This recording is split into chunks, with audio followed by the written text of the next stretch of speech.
Welcome to You Make the Difference. I'm Wanda Walker, and today we're talking to Eli Reyes.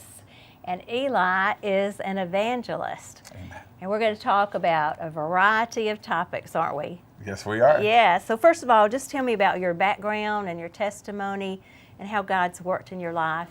Well, I thank you for having me. Oh, you're first so of all, welcome. this is such an honor, such a privilege to be here.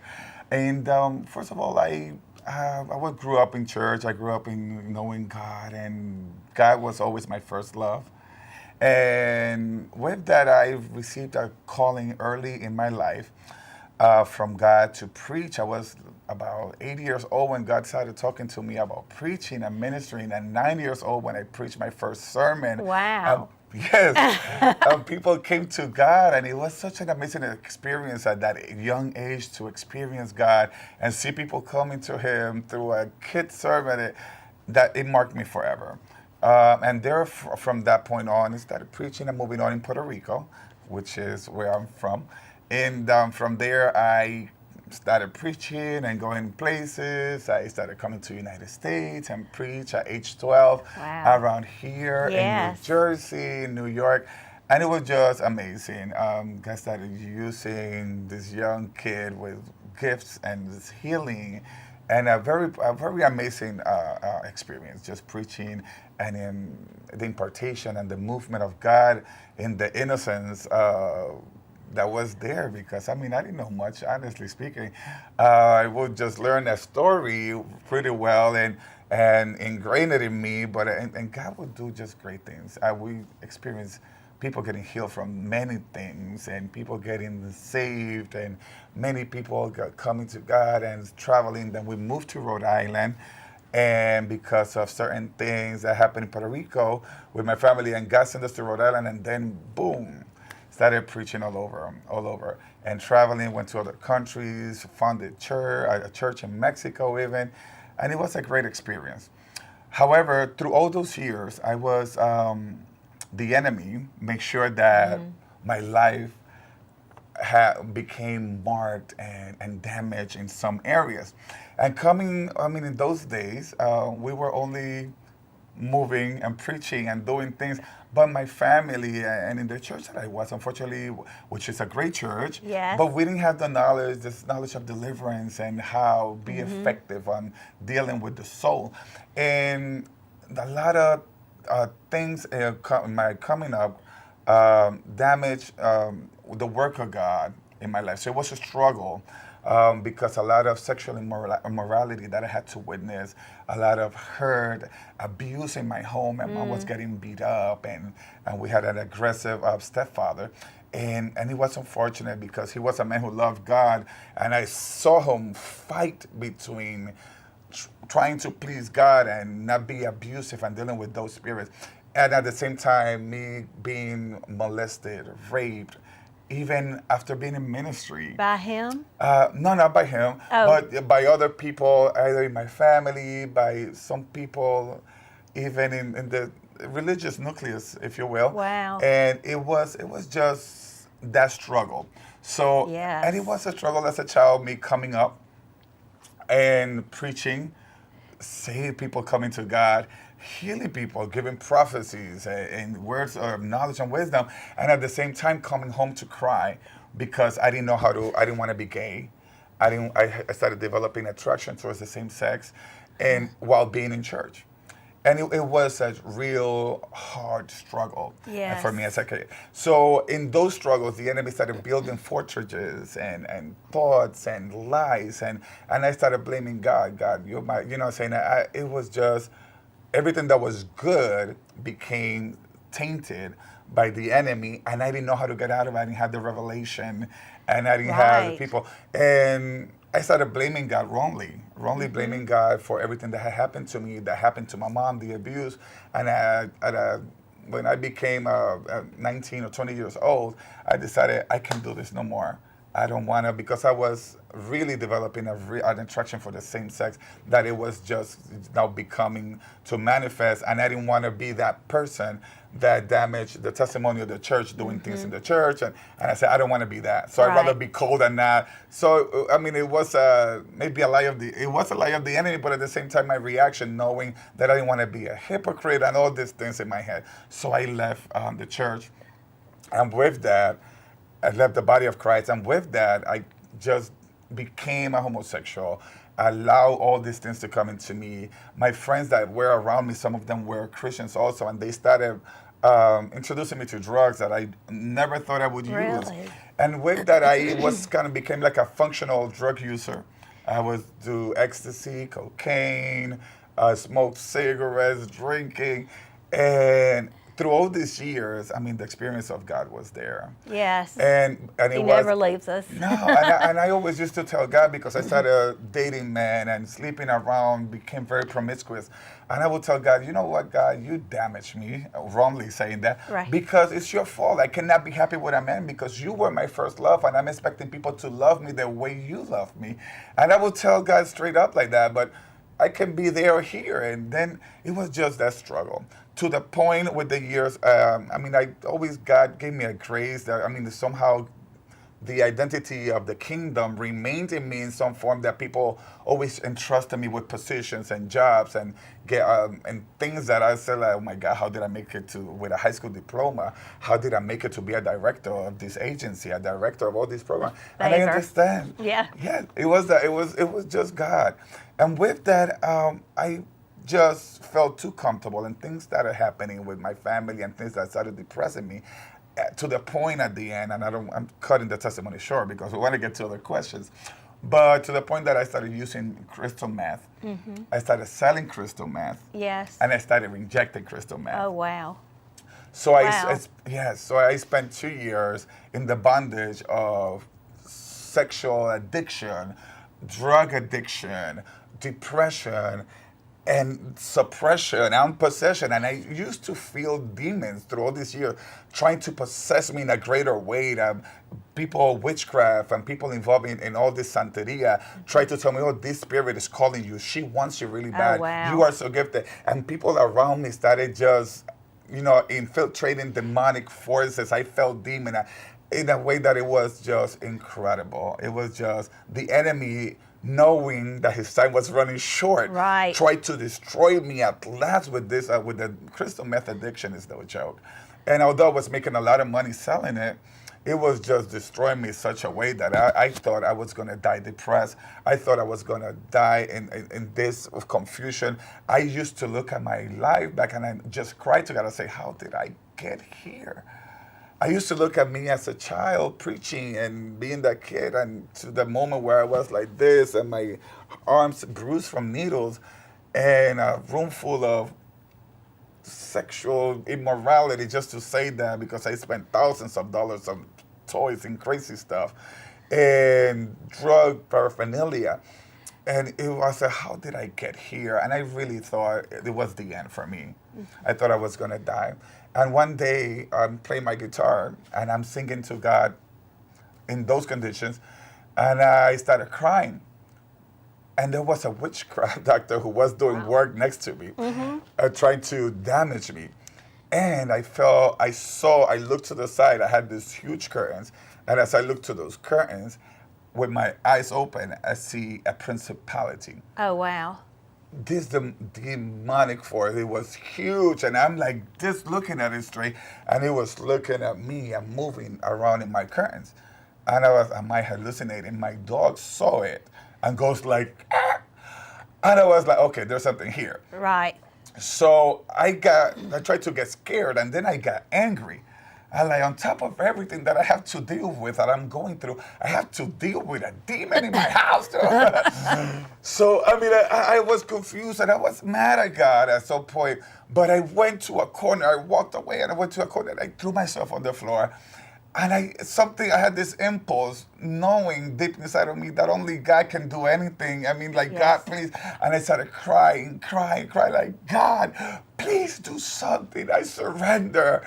And I get emotional because it was such an experience. I said, I surrender. I don't know what to do. I don't know what to do, God. This is too much.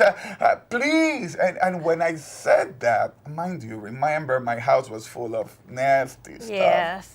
I felt like a cover. I felt like a mantle. I felt God came over me and hugged me literally. And I started crying. And I started feeling peace in the midst of all this craziness, in the midst of me encountering my issue wasn't even the demon. I was like, the demons are everywhere. But I feel like God allowed me to see that, to know what I was fighting with. And in that moment, I feel the hug of God. And I'm like, oh my God, I've been so long without feeling the presence of God. And I lift up my eyes and I look around and I see all of my mess, all of my apartment full of pipes and syringes and drugs and sex items and all this craziness. And I said, oh my God. I said, what are you doing here, God?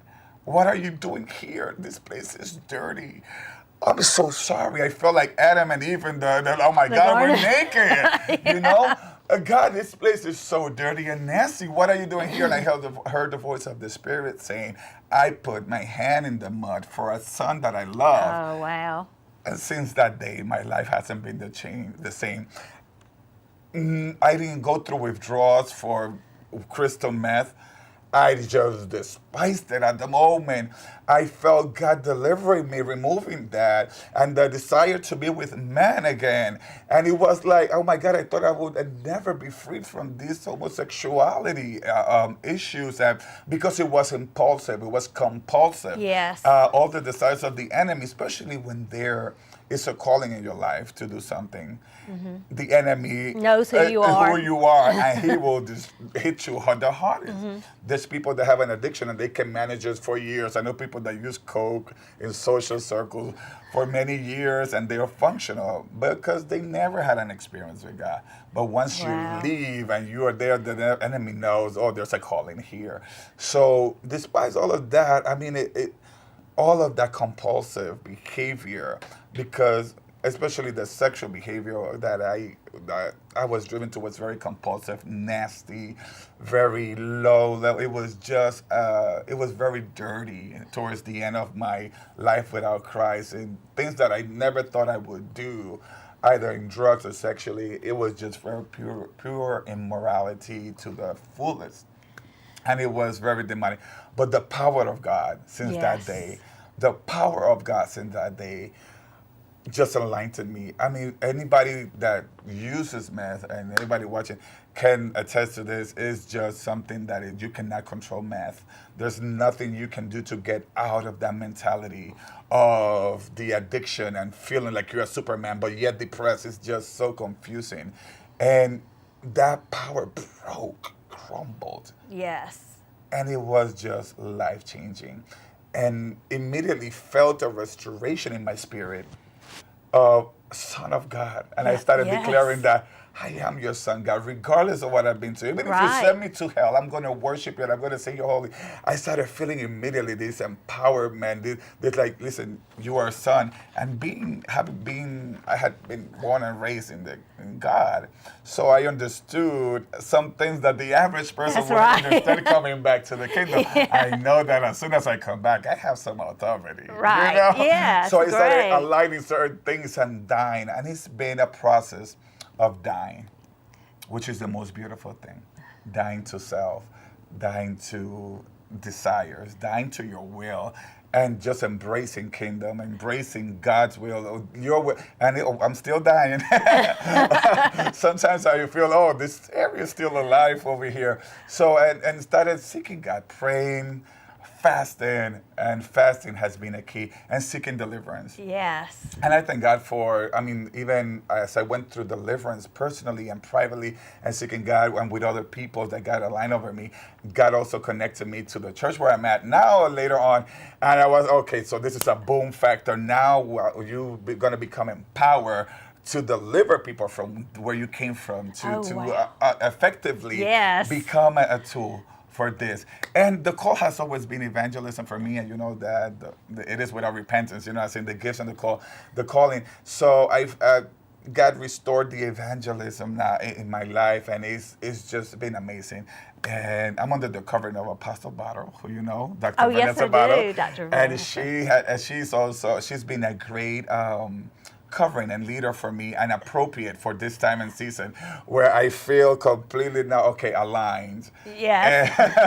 With kingdom and where God is taking us places and doing things for His kingdom and His glory. Because honestly speaking, if it wasn't for Him, I will be back in that same place of depression. So that's Wow. my background. that was remarkable. Praise God. And you know, to me, I've worked with deliverance some too, and it's amazing to me that when you are face to face with those things and you realize that they are lies, then you can let them go quickly, and God can deliver you quickly. Yes. That's been so amazing for me to just watch and to see people delivered like instantly of some things. Yes. And I know some of them you probably have to walk out, but Right. there are lots of things that we go through that we just call on God and renounce those things and ask. What I realized this time around was what I didn't know in my childhood, and it was the dying and surrendering to God.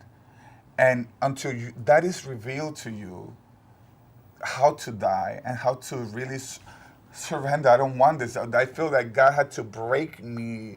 Well, God allowed the brokenness and took my brokenness to show, okay, now what? Die. Yeah. Because this is what it's going to take you. Yes. So, die that you might have life. Yeah.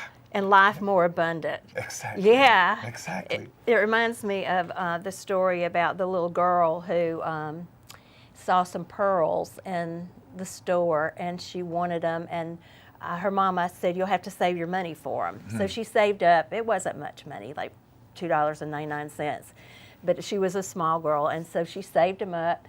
And she loved them. She would wear them all the time. I got on some today. That's right. But her daddy would come in to tuck her in and read her a story at night. And he would say, "Do you love me?" And she'd say, "Oh, yes, Daddy, I love you." And he said, "Do you love me enough to give me your pearls?" She's like, "Oh, Daddy, I don't want to give you my pearls." And so he would do it every night. He would just say, "Do you love me?" And she was like, "Yes, I love you." And he said, "Enough to give me your pearls?" "Oh, Daddy, please don't make me give you my pearls, you know."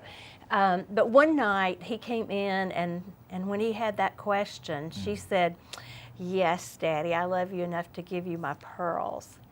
And so when she did, he had bought her an expensive necklace of pearls, which he put on her. Wow. And so, you know, sometimes we have these cheap little pearls that we want to hang on to, but when we give them to our Father, when we give them to God, He has so much more that He wants to give back to us. And restore us to who we really are. Yeah. Right? And sometimes we feel so entitled to the pain. We feel, I was raped, I was molested. There was a sense of entitlement. You know, I'm saying okay, I forgive them, but I have the right to feel this way, God. Right. I feel like I'm attracted to men because I was raped. Yeah. So the enemy builds around that. And that becomes maybe your pearls. Like, right. This is I endured this. I went through this, yes. and this is kind of like your right to where you are and how you treat people and things that happen. But surrendering to God. Surrendering to God. And yes, I don't want to diminish the process of other people taking times. Because even myself, I don't know, perhaps you agree with me, we are in continuous deliverance, you know what I'm saying, as we go. We get greater revelation of who we are. Right. So there's never an end. So, and people might be struggling with things and they go through a process and it might be different for each individual. Yes. And I can understand that. But I don't want people to believe that they have to deal with this forever. They have to Right. stay addicted because we are encountering a lot of addiction in church. People that are addicted to things. And they feel that this is my right. Okay, this is a mental. No, no, no. God created you to rule and govern over your body, to have dominion and have control. So you don't have to live in addiction to different things and different other items. And I thank God because I've seen God minister other people through my ministry now in deliverance of addiction and sexual immorality. We were ministering a young man the other day that was struggling with this crazy sexual immorality. And he had come to God, but he was still having impulses and control. And after ministering deliverance to him in this thing, because now I feel God really gives you authority over the things that you conquer or that He makes you conquer. This young man was like, oh my God, I feel purity. And I said, that's what I Yes. wanted you to get. Yes. Because that's where I feel. I mean, having lived such a perverse life, and now having my sexuality restored to the point that it's like I feel like this might sound funny, like if I was a virgin again. Yes. I feel like Yeah, oh my well, he God, sees us that way. This has been restored. Like I don't have that lusty mentality. It's because God. Yes. Because of God. He I purifies us. I cannot take any credit. Yeah. The blood of Christ, so Right. the blood of Jesus does this work as we die. And there's more to do, but I'm willing. Yes. And, we can't purify ourselves, but He purifies us. Correct. And has already done it. We just Correct. have to come into that revelation that it's already done Yeah. and begin to walk that out. Amen. Yeah. Amen. Awesome. Amen. Okay, so you may have answered this already, but how's your testimony impacting the lives of other people? Well, something that I don't always share this whole thing. With people I share different things, especially when I go evangelize. I love to discern the areas where I go and the people who I'm talking to in the spirit. And therefore, I come through and tell people, well, you might be addicted to a cigarette. I was addicted to crystal meth, so it is possible. You might be still dealing with adultery or fornication or this or masturbation, but I was in this type of bondage. And it's been a result of what I see. What I love the most is seeing young people in different places that I've gone to become hungry for Christ. Yes. I gave my testimony at this other church, at this Baptist church in northern Georgia.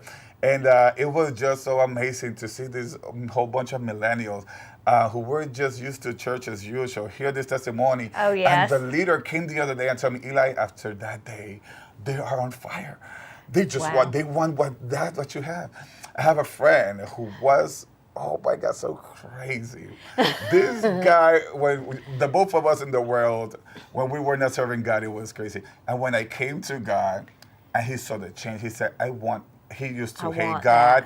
that. I don't want to know nothing about church, those hypocrites. When he saw the change that God has done, he was like, I want that. Yes. Eli, if you tell me that God is real, I want it. If you tell me that, what? Eli, you don't like men anymore? You don't do drugs? You're not having sex? Like, what? I want that. Because he was going through this perverse mentality. If he sees this video, he's going to maybe type agree at the bottom. Because he's in Christ delivered, and he couldn't help but to be a womanizer, a daily thing, obsessive. And right now, this kid is in God on fire, his family restored, and it's just an amazing thing. And it's what we're trying to bring. The promise of God to my ministry has been, wherever you go, I'm going to start revival, I'm going to start fire, I'm going to stir people up, and that's what we're believing. We don't want to just, I'm an evangelist, I'm a street person, go to the streets and so, but when I go to a church, if a God brings me there, I want God to ignite something that tells people, I want that. Yes. I want that. I don't want this church as usual thing. I want that. I want gifts. I want movement. I want deliverance. I want freedom. Right. And he's going to always do that. Eli, he Yes, is. He's going to always do it because he's doing it right now. Yes, I know. But Praise God. and I think it's so important when you are in those situations to be able to see somebody who has come out victorious and God has made it more than a conqueror. Mm-hmm. You know, it's awesome because sometimes I think you think I can't do it. Right. But then you see somebody who does it, it's a breakthrough, Yeah. then you say, oh, well, maybe I can. Mm-hmm. And then also, you know, I think if you're suffering from addiction, sometimes you think that's who I am. I'm a drug People addict. identify with their situation do. And their bondage. Yeah, and it's not who they are. not. And so, you know, they can look at your life and see that really wasn't who he was. Right. And now you're living the life of who you are. Correct. Yeah. Correct. And it's amazing because, I mean, once you forgive others and you let them go, okay, well, that was the devil using you, Jimmy, for this and that, whoever, that's not Yeah. the name, right? Coco. yeah. Okay. You know, say the devil used you to mark Right. me and hurt me in my Right. childhood. It was the devil, you're forgiven, and I want them, you know, to do well, be safe. And there's people that came and said, I'm sorry. And I'm like, yes, of course I forgive you. Yes. You know? And then forgive myself. It was the hardest part in my deliverance later on. I didn't know that I had to forgive myself like this. And one day I'm walking to my home from the parking, and I start saying, I forgive myself. I forgive myself for doing this. I forgive myself for allowing myself to use drugs. I forgive myself for allowing myself to do this, to be sexual, immoral, and impurity, allowing this thing for, oh my God, I started feeling deliverance. I Yes. started even burping, Yeah. walking home. I started burping, and I'm like, oh my God, forgiving myself for allowing the enemy to take advantage of, because now that I understand it was the enemy, it wasn't God. I understand that God was good all the time and that God protected me even in the world when I was doing bad things. God, I never went to jail, and I sold a lot of crystal meth. Yes. I used to get crystal meth on the mail every week. I never went to jail. God saved me that. God had thousands of people praying for me, including my family, my mom, my sister, my dad. I didn't get HIV. Yes. You know the crazy things that I did. And when I came to Christ, I was ready to have a HIV positive result. I was ready for that.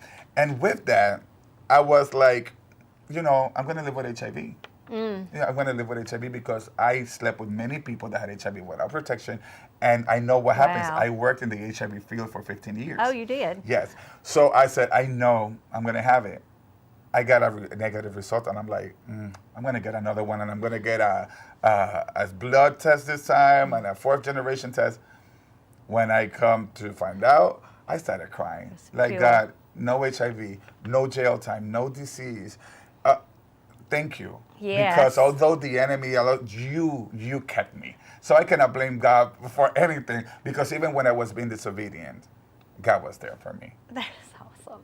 It's That is just so awesome. And I've had somebody else on the program that was into drugs or selling drugs and those kinds of things, and God protected him also. And he lived in another country, but he was cleared, and he got to get a green card, and he's a street minister also, powerful evangelist. Wow.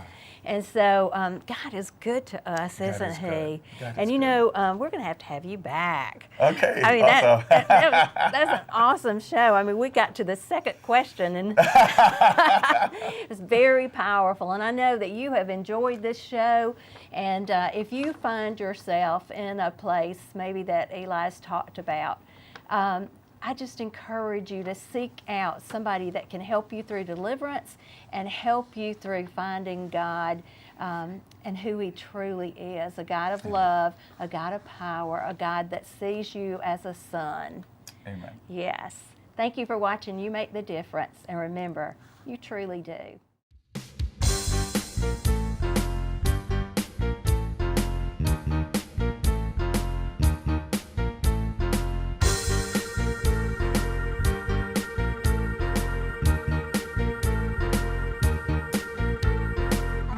Got a promise from heaven. It's a year of replevin.